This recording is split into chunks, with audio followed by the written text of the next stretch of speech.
Сүз иң көчле корал. Сүз хәтергә һәм тарихка уелып калырга, кеше тормышын үзгәртергә сәләтле. Ләкин сүздән көчлерәк тагын бер корал бар. Бары тик ки һәм моң гына күңелгә языла ала. Бары тик моң гына йөрәктән йөрәккә барып ирешә һәм кешене үзгәртә. Татар халкының гаҗәеп көчкә ия булган иҗаты һәм кабатланмас шәхесләре бихисап.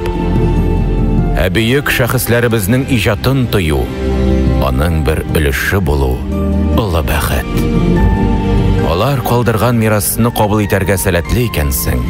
Син үз милләтеңнең баласы. Син күңелеңдә иҗат бөртекләре йөртә торган гаҗәеп кеше. Халкыбызның милли җырлары безгә генә хас булган моң йөрәкнең яшерен ишекләрен ача, күзләргә нур өсти һәм күңелләребезне паклый.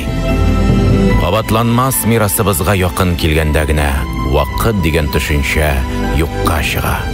Бары шул чакта гына еллар һәм гасырлар аша узарга мөмкин. Милли моңнарыбызны, классик җырларыбызны башкарганда гына җан белән җан сөйләшә.